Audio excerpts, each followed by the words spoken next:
nhớ giống trồng phong như này để nông bé mà xe lối đây chờ thế có chơi ship đã nóถ้า chơi nó nhớ to nhớ là cái tê lối sành đàn nông nè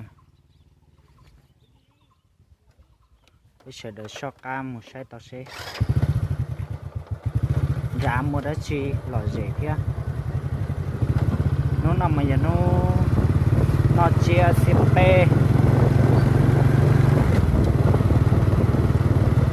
lưu ý lì xong ót sẽ cầu chua nè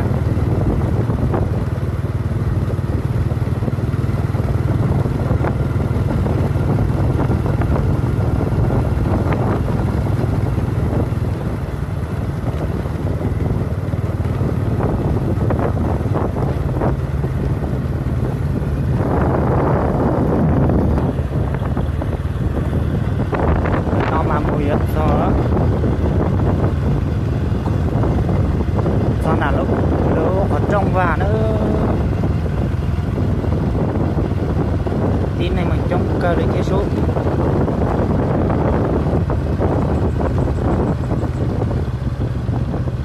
ô đi cho mà mũi cho lò nè rồi nó chưa cho chết rồi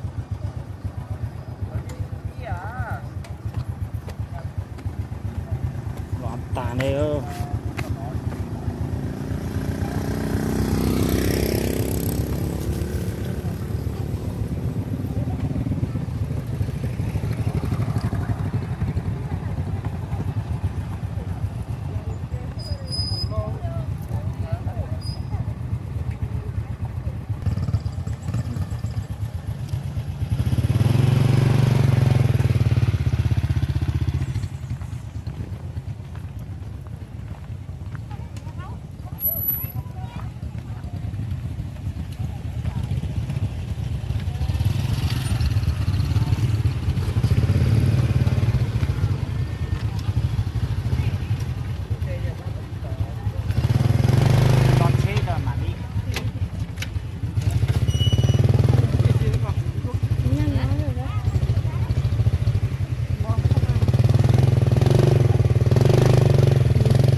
xe vào đây ơi.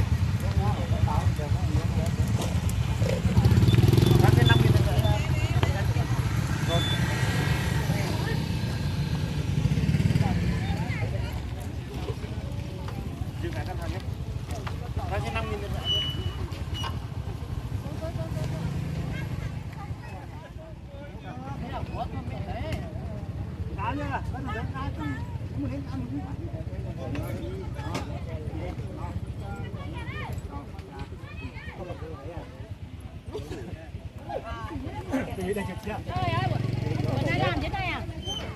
Bữa nay làm dưới đây à? Em chứ?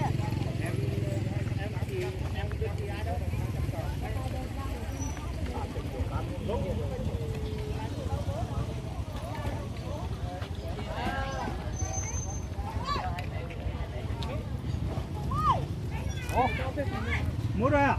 Mua được 6 vé đó. 6 vé thôi để cầm lại để mua thêm. Đây sáng con dẹp à? Ôi à. Ôi dọc bốc tung. 4 vé, 2 vé người lớn, 2 vé trẻ con. Đó thôi. Cái này đất đuối không? Mấy trẻ em với trẻ em á. Luôn á. Là bố mua Ba trẻ em nhé. Dạ nó cứ cột mò đó.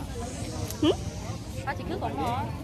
thì còn mà nó phải chia có thứ nó phải chân chân đó. Bắn cho 7 vế, còn hai đứa nhỏ mà ôm đi cùng cái thôi là như 7 vế. Em có 7 vế cho người lớn, còn 2 vế nhỏ nhỏ thì người xin đi luôn thôi nhé.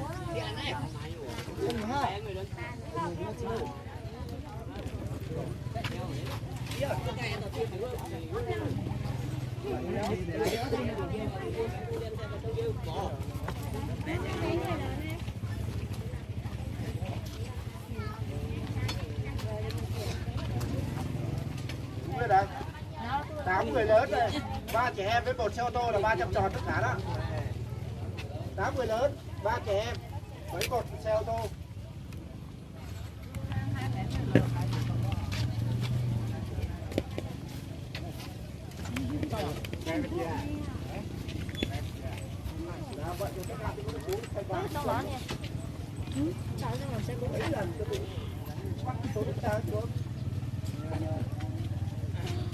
Phá tan lên đi quên xuống mày rồi.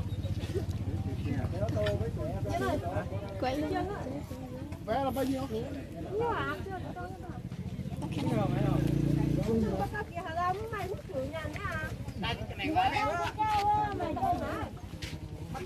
Cái này lấy đi không? Ôi con ta con tôi đấy.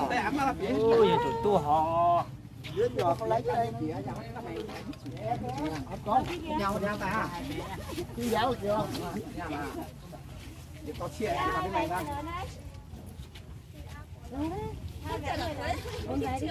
nữa.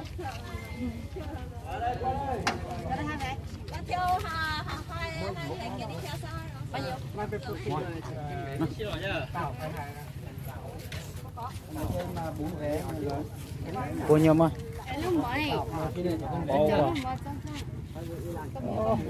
Có một có tin ra đi.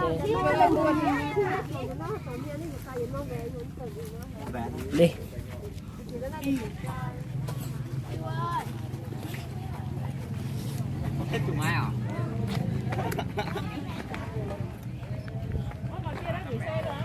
Xe kia. Vé đây. Điểm vé nữa. Xe vé.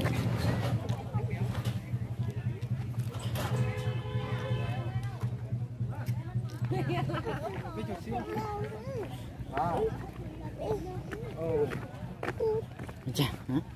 Cái lòi tụi non ta chưa. Vô tụi non lấy cơ. Chà. Dạ. Thấy cái lòi cái chân được.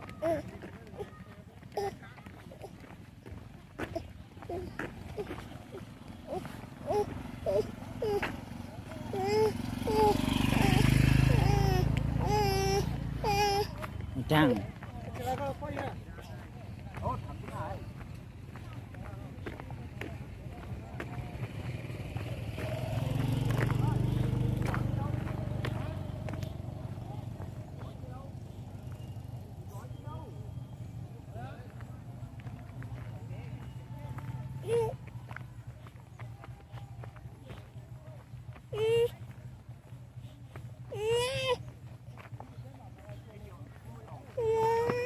Nhau nó tỏ.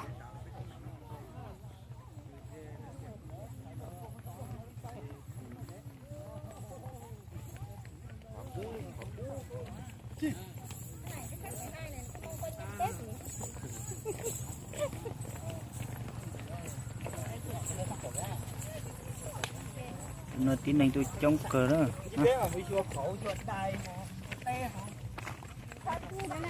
Wow. Hả? Vô vé cái đi ta tí xe bè nó đó.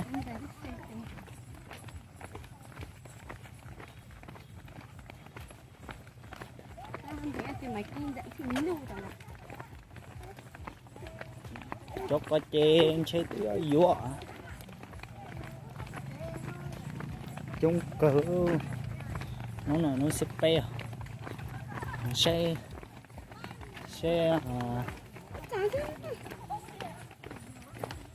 chiếc ổ sẽ tạo cái bộ một lia một xe lia đó.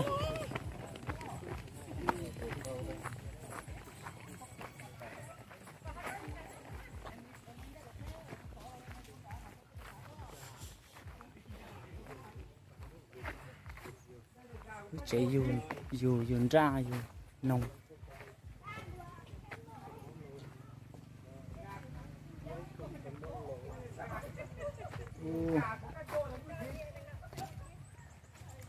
Mua tục cây mọi người.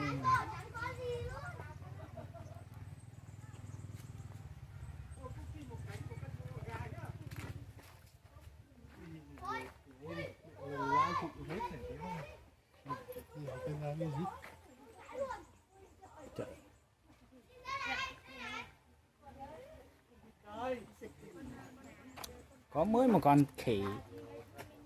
Nhưng mà không có chân, có một bên thôi. Ăn cái gì cháy ăn đấy. Cậu giống người Khỉ này nó cụt chân à? Giống con bé thật. cậu kia nó ra cho nó có đạo cậu thả nó ra là người ta bắn nó thôi, ai mà thấy cũng bắn nó. xếp trong tay Tụi nó giấy tụm má nữa. Để dưới tụm má nhớ hồi nói ha.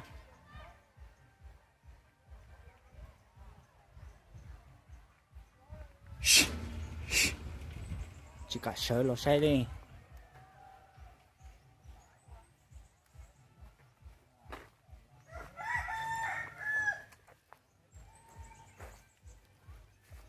Đây rồi, tí chỉ mua chili.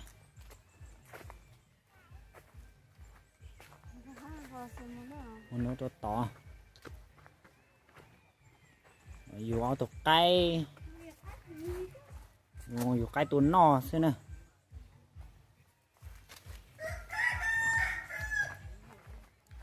Lúc ba rồi dùng cơ.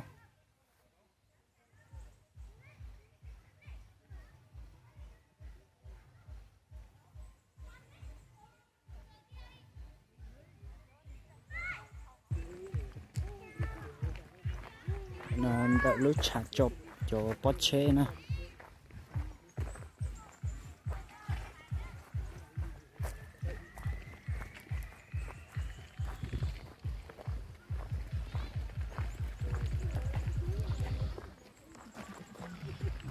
Đó nó chật chế là hột đi.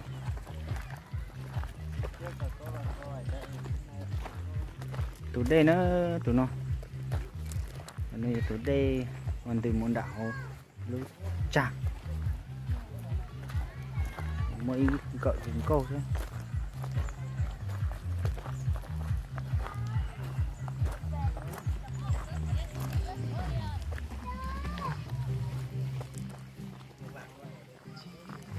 Ngạc khổng mình nhậu tôi mua xì nữa.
Ôi kém bao nhiêu vậy? Ôi ký 20 cơ. Xoài. Xoài ký 30.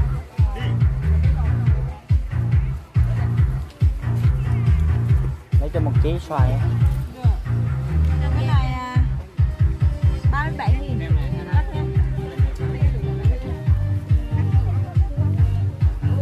Nó gì đánh rồi đó là cỏ chiên này cỏ chi là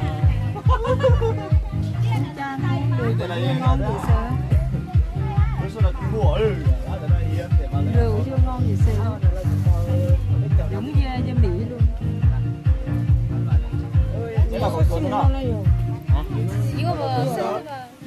ký xoài đi ăn.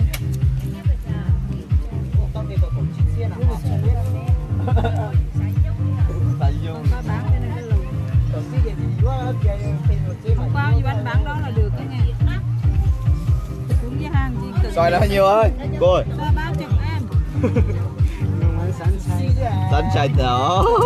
Xoài là xoài chua chứ chứ hay là xoài ngon đấy? Có tệ rồi. Ố. Là vô, đây đâu rồi? Dưa ký nhiêu vậy? Hả? Dưa ký 15.000.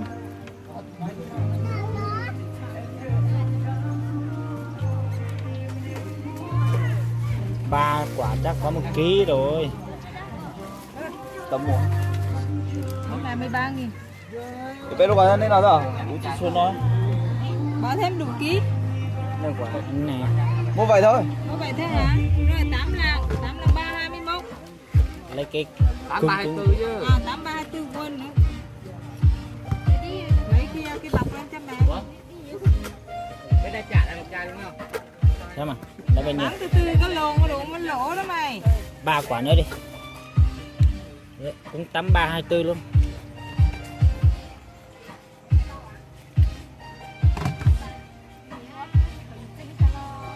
Chính là con cắt rồi. Đi tại đây có cổ chi xe à? Đây thế nào? Giờ đây hổ à?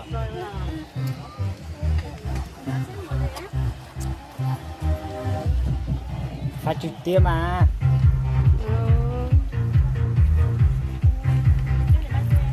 Em 25 còn bên đây về là 15.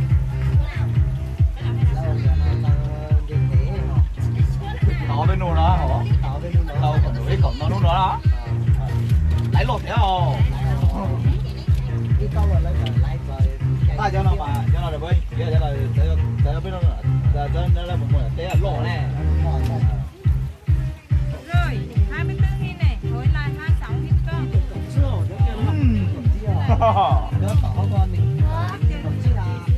Tâm hộ.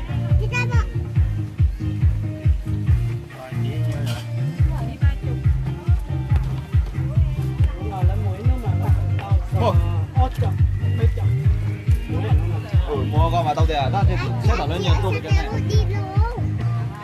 Đi cái kỳ cổ chứ thế nè, nếu muốn nói à, chỉ nói thiệt. Hả? nó ra nhiều thứ nè. À, nhiều nhưng mà cháu bên nào có vô bên nào cả. Vô bây giờ nữa nó. Nó chả. Vô đi bây giờ nữa nó là. Cái một cái nó phải chả. Ta sẽ đi chẳng một mua đầu tranh liên liên rồi sao à? Bố sao đâu? TV nào? Ta giờ lấy đầu tranh bằng bông quá. Có thể đầu tiên mua lo mà hậu mà gì biết lùng nữa. Bây giờ chân trai á nè, cho nè. Xanh đầu là Một chút to mấy mảnh á. 24.000 hồi lại. ấy lúc nào được chích ký về nhá, đúng không?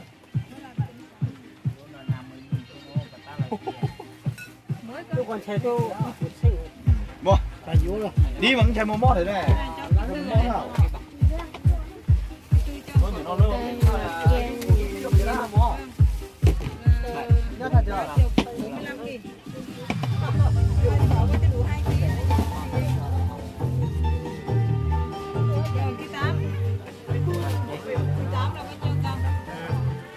Ừ, 54.000. Mấy nè.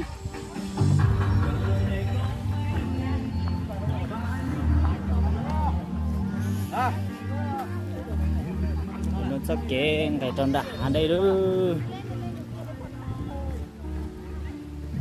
Cái ỏ nữa. Anh chi.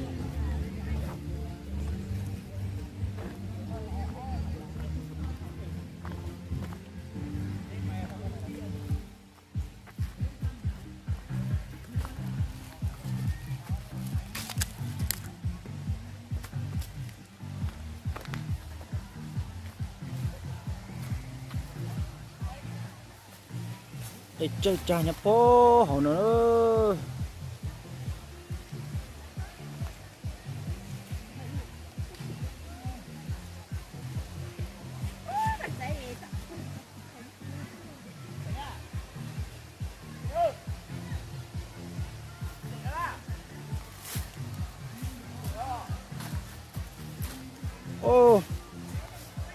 chế nữa.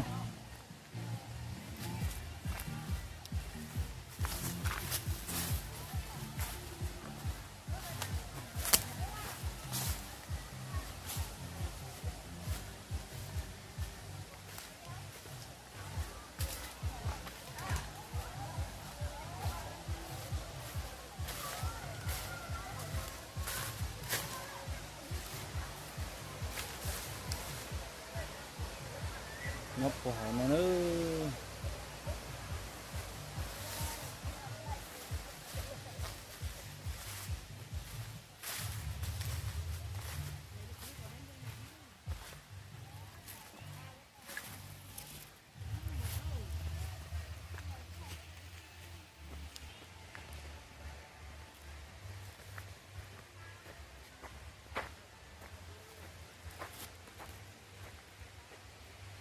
Chả đu rồi liền.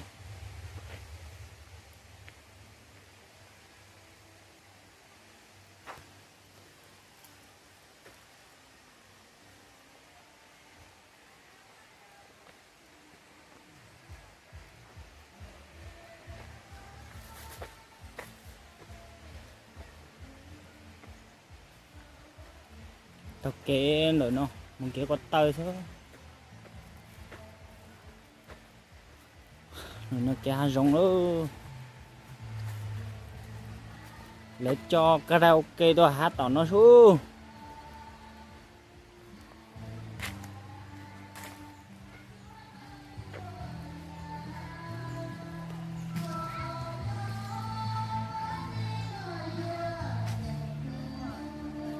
Ô, lấy xì tao nó là gì cơ đi.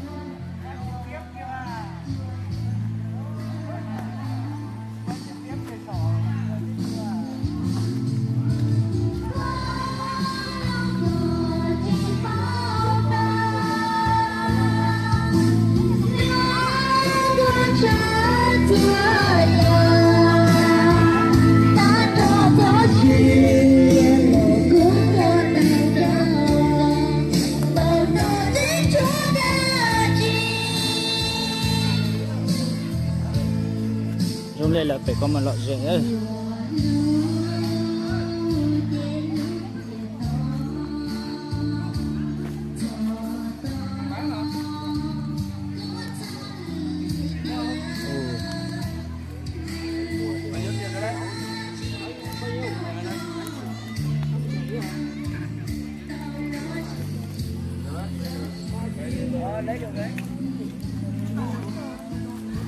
Chưa đấy cho phải có nữa hùng cầu theo hai này.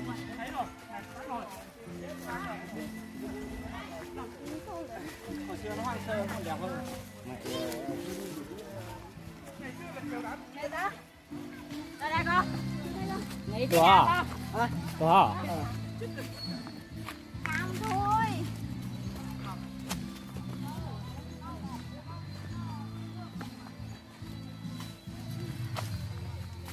Cầm cho.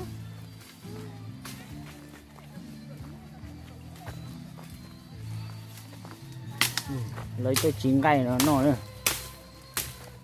Cây tết lụp lụp nguội nguội không.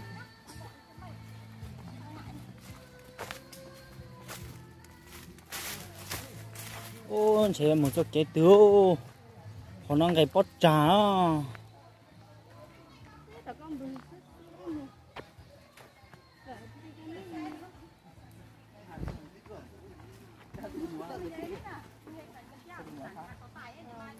Ô, đường này hẹp quá sao đi ấy. Bay bay bay.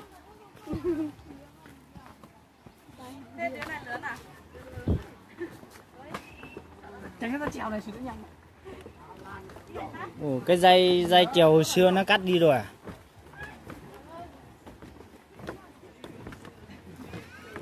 Ồ. Rồi lên đi.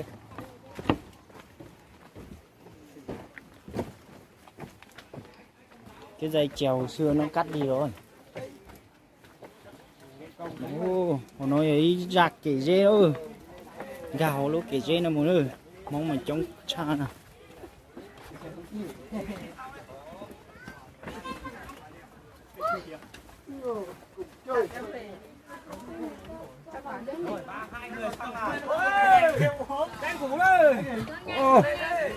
Rồi phóng lên bị tắt đường rồi anh em ạ. mình.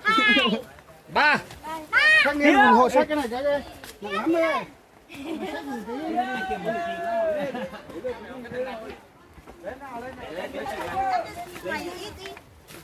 Ba nặng mấy lời.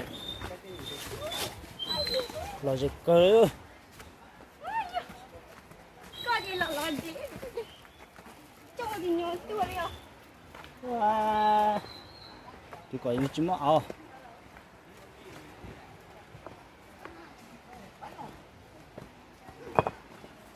Ô, nghe đó cá chua luôn.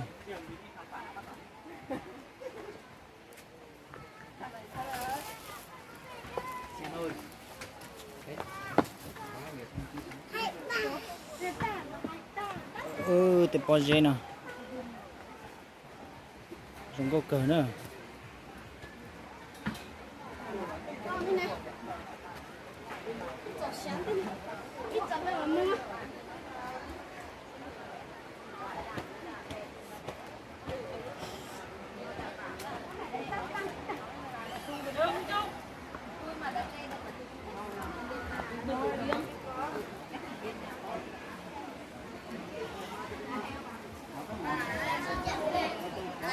Thay đua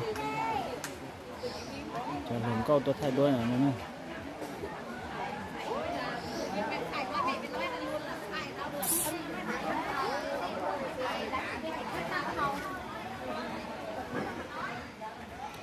Đây nó cắt chuột.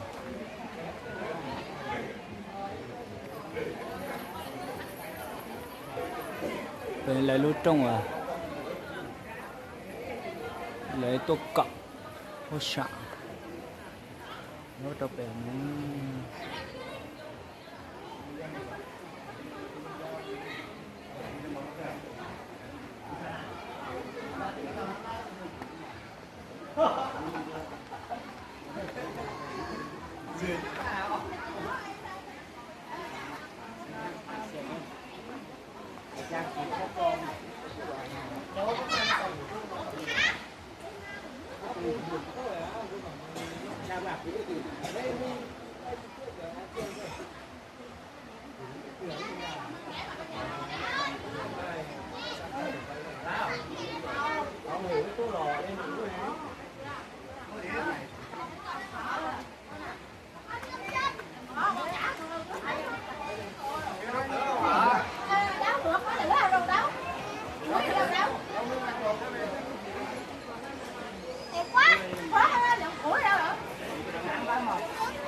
quay gì nói đi cái gì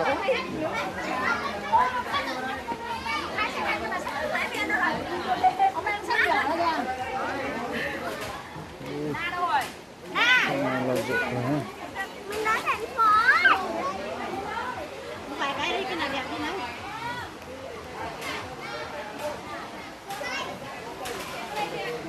Ôi đồ nhiều lắm rồi.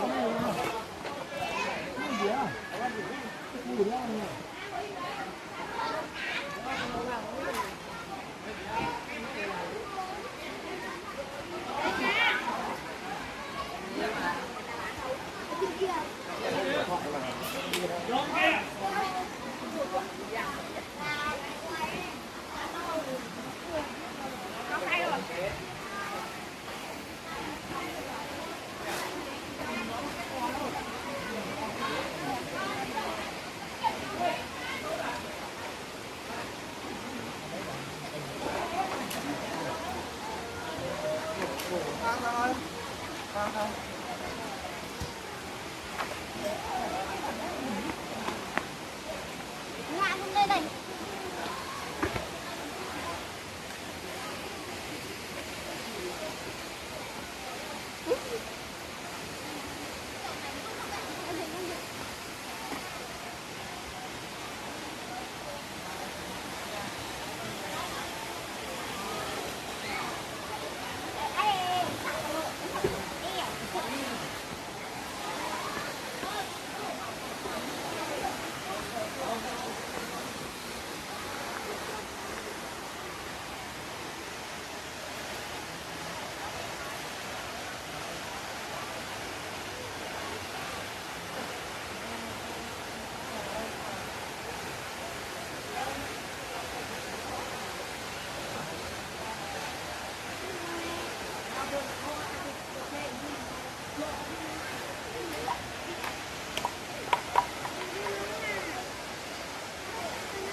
đi chặt đây nó này xé cờ nữa xé ly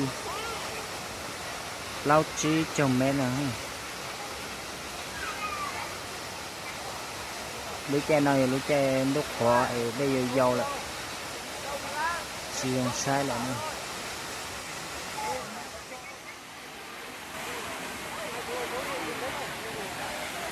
chống cử tắt đường thôi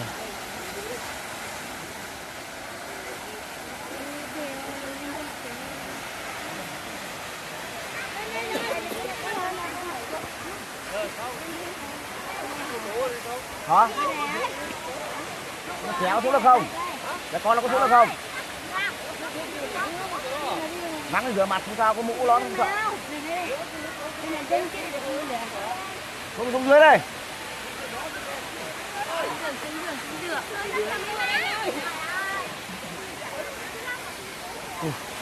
xuống dưới luôn đi đó rồi anh em cùng quạt đi đâu xuống dưới đây xuống dưới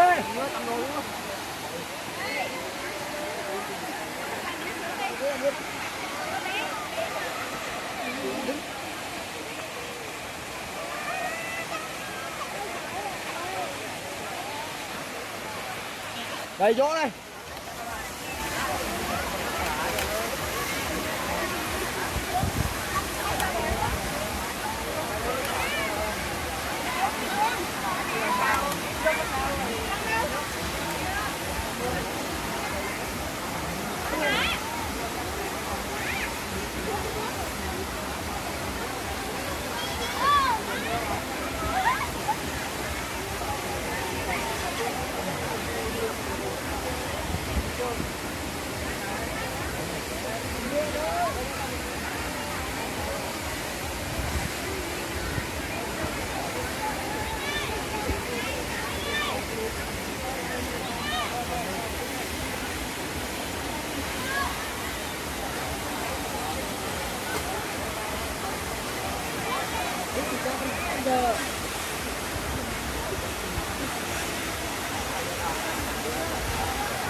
chín chế lò chè rồi nó chỉ nữa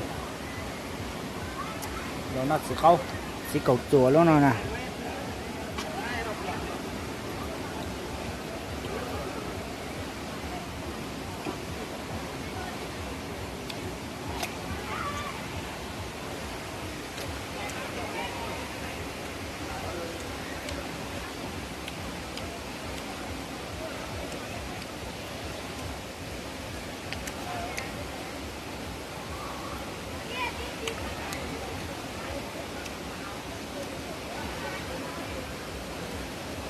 các cường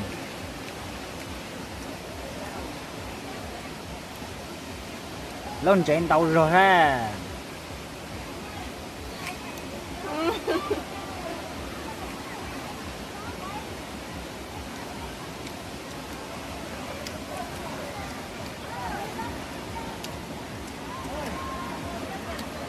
chứ vậy nó chắc ca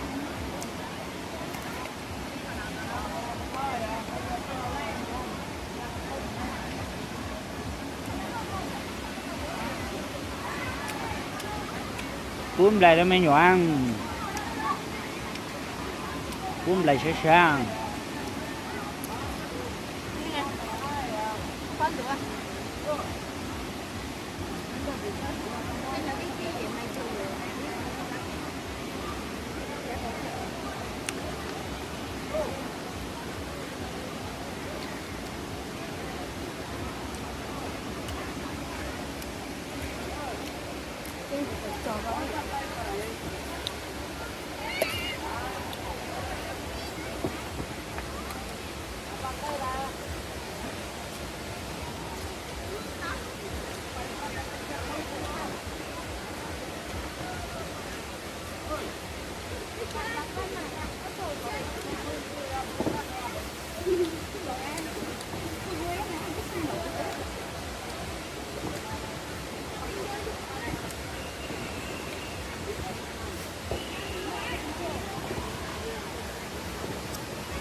một kỳ kiện hao bé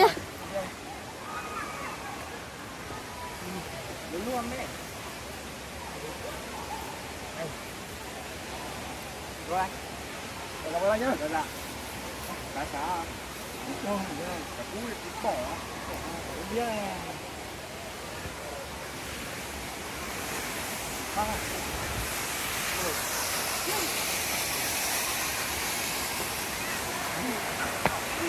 mày lên được thua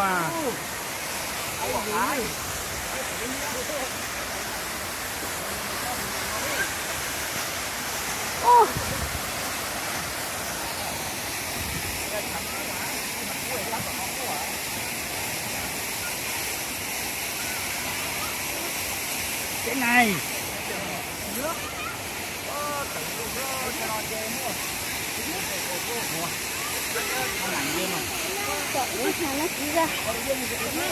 mua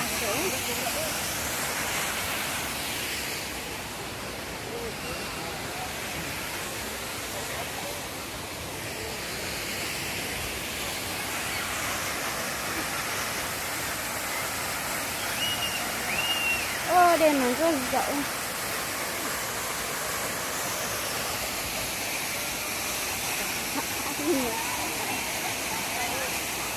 ngoài không có thể đua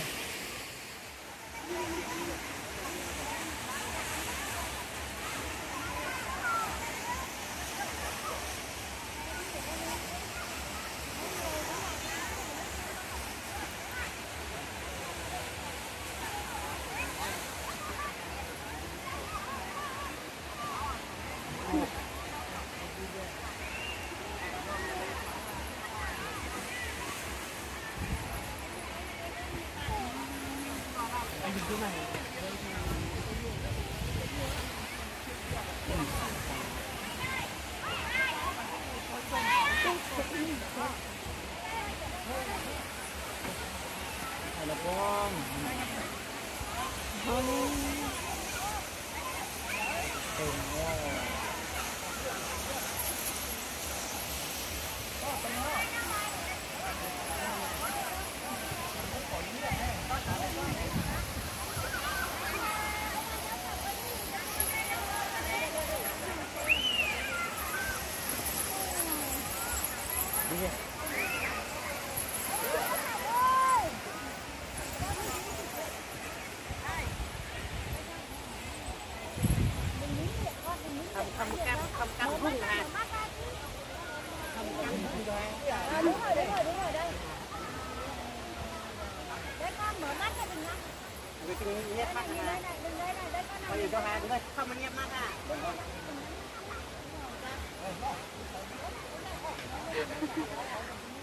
Không mà bay bụng mà ha, bụng mà không mà bay bụng hả? Đây như đây là con này, mắt ha.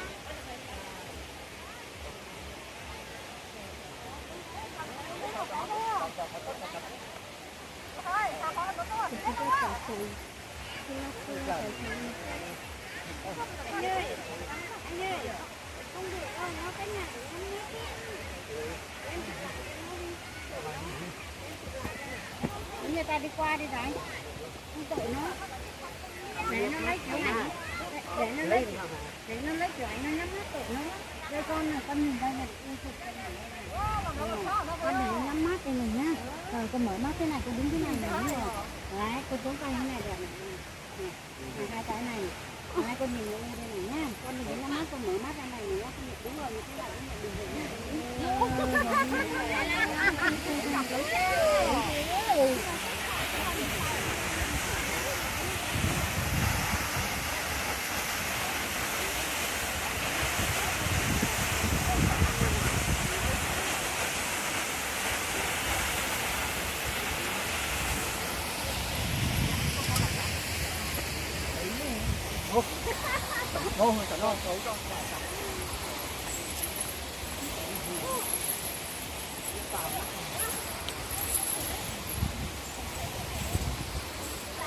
Tôi còn thả vũ về thả vũ kia, đó là do ngồi do tất cả. Đây nó. Ông anh ơi, một tấm bao nhiêu ông anh? 25.000 em, chụp lấy liền luôn. Đứng đây này, đứng ở đây chụp anh lấy cảnh thác luôn nha. Để mà xả. Đấy. Đấy, đứng cả đây, mình lấy cái cảnh thác luôn. Đây kia anh. Ít chỗ này một chút. Đứng lại đây, đứng lên bên đá đấy, ít ra này. Đấy. Lên. Hả? Em qua đây chụp ở nhà bà. Đấy, cả đoàn mình qua đi. Đó, để chụp hai bé chứ. Đây, đưa thì một bé đứng dưới. Này. Nó còn bảy này cứ bỏ đấy. Ôi, đẹp quá. Rồi, tay ngoài dương này lên. Rồi, phía dưới này tay lên.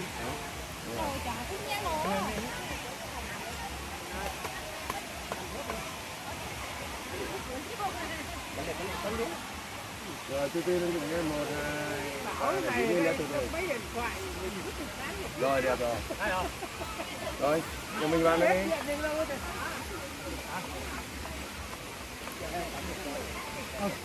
Cái này thấy chưa?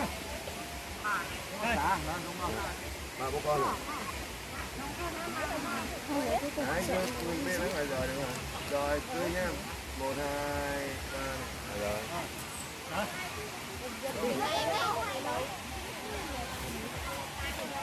Em ơi, đây em ơi, đấy. Rồi, chị đứng bên trên nữa. Biết đó là sao đi được.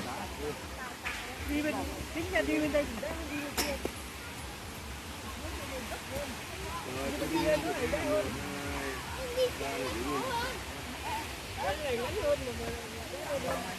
3.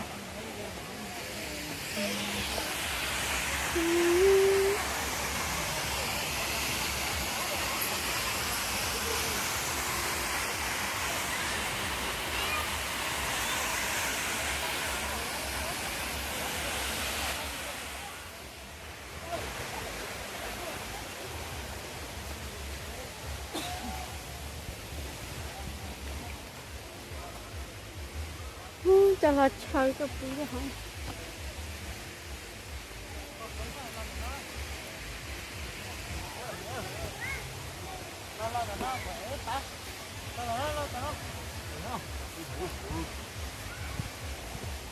lo một cái lo sống nó bạc lo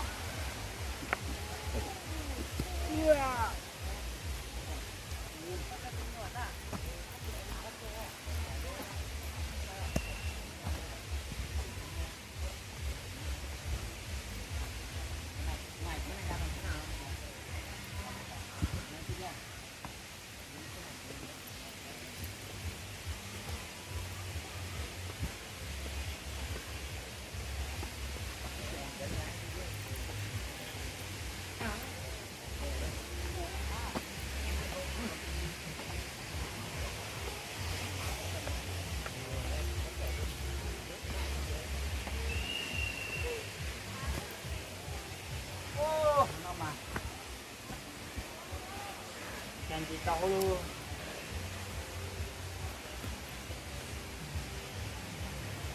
tôi lẽ không à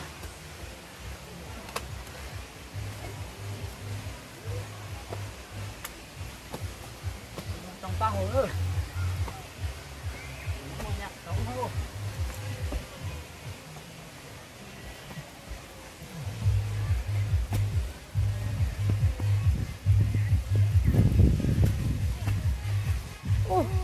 Bóc cơ đi.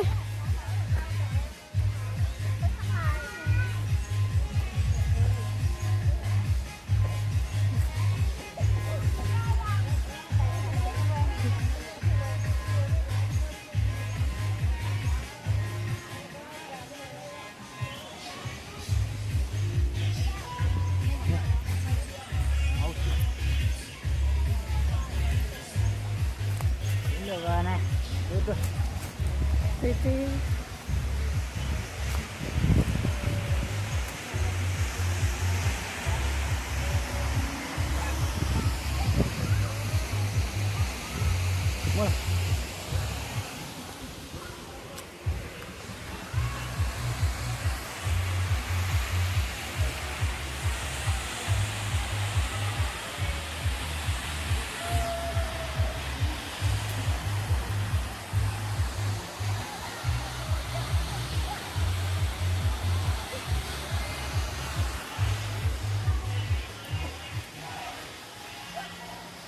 cái dê nó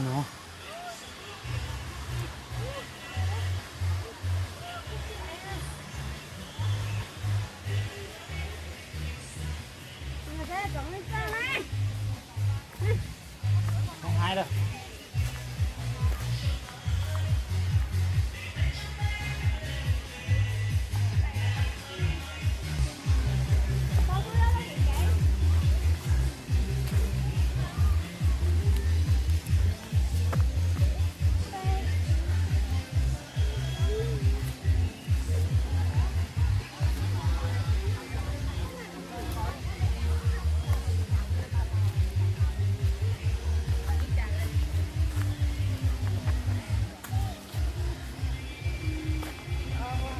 nó chỉ cho là tại sậu nữa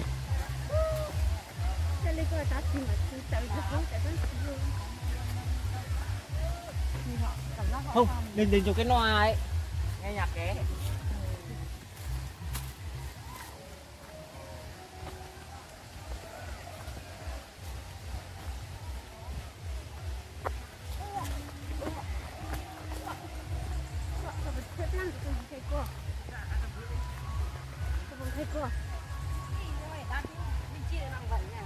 Mẹ một cây 2.000, nó gấp đôi.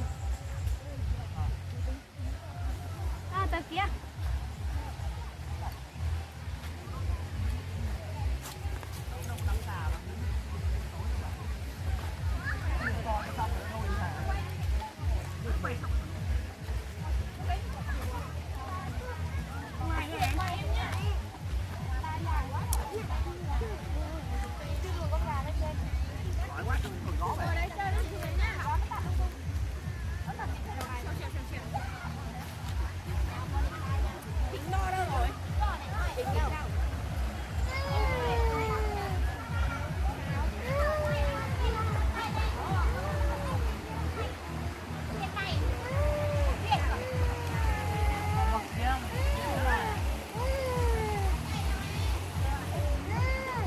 đó rồi đó còn một cái gì